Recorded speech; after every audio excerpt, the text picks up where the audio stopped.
Assalamualaikum warahmatullahi wabarakatuh dan salam sejahtera diucapkan kepada panel penilai seterusnya para penonton video saya ini.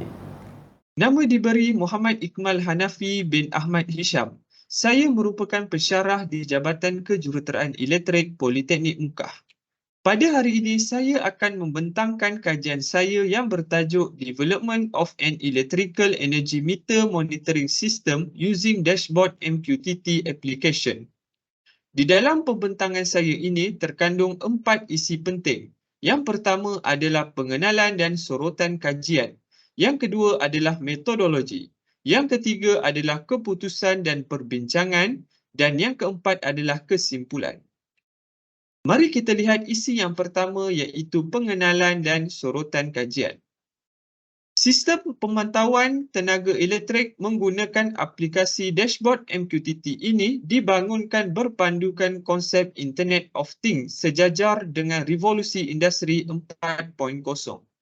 Tujuan projek ini dibangunkan bagi memudahkan pengguna memantau penggunaan tenaga elektrik dari jarak jauh dan mengelakkan berlakunya pembaziran elektrik. Teknologi Internet of Things kini semakin berkembang pesat di seluruh dunia yang menghasilkan sistem pintar dan sering digunakan dalam kehidupan seharian kita. Sistem pemantauan tenaga elektrik ini akan memaparkan power yang digunakan dan bil yang perlu dibayar serta LED yang akan berkelip apabila sampai pada tahap yang disetkan oleh pengguna.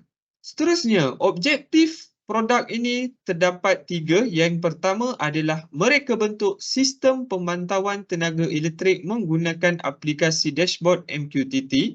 Yang kedua adalah membangunkan sistem pemantauan tenaga elektrik menggunakan aplikasi dashboard MQTT.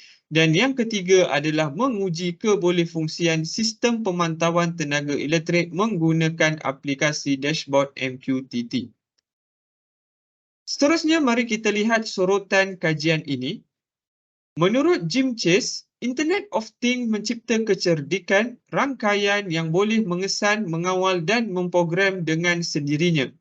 IoT membolehkan peranti menggunakan teknologi yang ada padanya yang membenarkan mereka berkomunikasi secara langsung mahupun tidak langsung. Di Malaysia, syarikat TMB dan Cisco masih lagi menggunakan kaedah manual untuk mengambil bacaan pada meter kilowatt jam.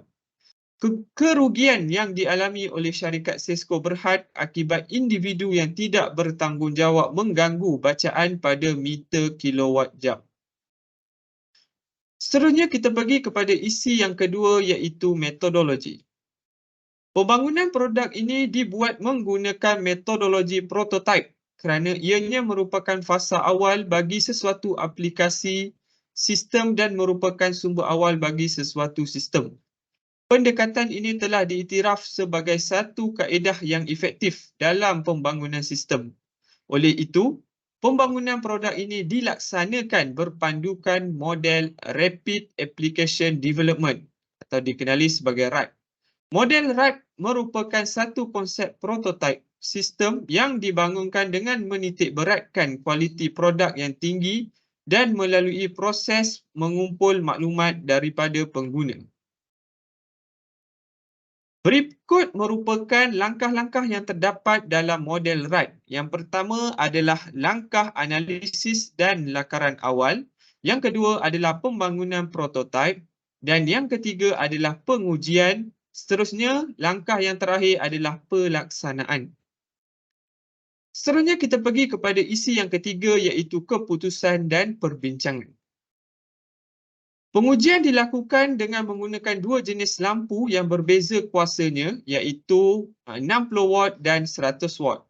Sistem pengawasan meter tenaga elektrik menggunakan aplikasi dashboard MQTT ini berkeupayaan mengukur arus, kuasa yang digunakan, kos penggunaan dalam sehari dan kos penggunaan dalam sebulan. Berikut merupakan bacaan pada aplikasi dashboard MQTT. Seperti kita lihat pada jenis perkakasan elektrik mentol 60 watt, bacaan kuasa dan bil pada aplikasi MQTT dashboard memaparkan power kosong dan bil kosong. Bacaan kuasa dan bil di sebelah merupakan data yang dipaparkan pada MQTT dashboard di telefon pintar. Jadi, MQTT dashboard ini boleh di-download atau dimuat turun daripada aplikasi Play Store. Data tersebut diambil setiap 5 saat. Pada saat yang ke-30, paparan nilai pada power akan berubah menjadi 0.13 watt. Apabila nilai power mencecah 0.92 watt, bacaan bil akan meningkat kepada 1 sen. Seterusnya kita beralih kepada mentol yang menggunakan 100 watt. Di paparan bacaan kuasa dan bil pada aplikasi MQTT Dashboard memaparkan power 0.92 watt dan bil adalah 0.01. Nilai power di sebelah memaparkan peningkatan yang pantas berbanding nilai power bagi penggunaan mentol 60 watt. Nilai bil turut meningkat dengan pantas selari dengan peningkatan nilai power. Seterusnya, ini merupakan paparan pada bacaan perisian Adafruit.io. Jadi Adafruit.io ini boleh dilihat dengan melayari laman sesawang Adafruit.io sendiri. Mari kita lihat jenis perkasan elektrik mentol 60 watt. Bacaan power dan bil di sebelah merupakan data yang dipaparkan pada perisian Adafruit.io di komputer. Bacaan ini boleh didapati di bahagian feeds. Seterusnya, bacaan power dan bil adalah sama dengan bacaan pada MQTT dashboard. Seterusnya, kita beralih kepada mentol 60 watt tetapi pada antarmuka yang berbeza. Graf di sebelah menunjukkan data yang dikumpul bagi bacaan power dan bil. Graf diplot berdasarkan tarikh dan nilai bacaan bagi power dan bil. Seterusnya, yang terakhir, gambar di bawah memaparkan data di sebelah boleh didapati di bahagian dashboard. Bentuk paparan tersebut dapat memudahkan pengguna untuk melihat penggunaan tenaga elektrik. Apabila nilai bagi bil sampai pada tahap yang ditetapkan iaitu 2 sen, LED akan berkelip. Seterusnya, merupakan paparan bagi perisian Adafruit.io untuk mentol 100 watt. Bacaan ini boleh didapati di bahagian feed. Bacaan nilai bagi power meningkat dengan pantas menjadi 0.92 watt.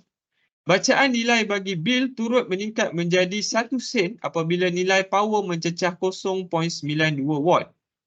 Seterusnya, gambar rajah yang di tengah memaparkan graf di sebelah menunjukkan data yang dikumpul bagi bacaan power dan bil. Graf diplot berdasarkan tarikh dan nilai bacaan bagi power dan bil. Dan gambar yang di bawah sekali menunjukkan paparan data di sebelah boleh didapati di bahagian dashboard.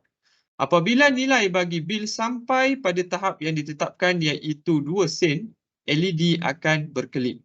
Berikut merupakan perbincangan yang diperolehi. Yang pertama, reka bentuk produk dilaksanakan untuk mengatasi masalah pembaziran tenaga elektrik dan mengawal penggunaan tenaga elektrik menggunakan konsep Internet of Things. Reka bentuk produk boleh ditambah baik dengan meringkaskan rupa bentuknya agar kelihatan lebih kemas dan menarik. Fungsi email tidak diperlukan kerana memandai dengan menggunakan LED sebagai penunjuk apabila penggunaan kuasa telah melebihi tahap yang ditetapkan. Seterusnya, produk dapat berfungsi dengan baik mengikut kriteria yang dikehendaki dan telah mencapai objektif yang ditetapkan.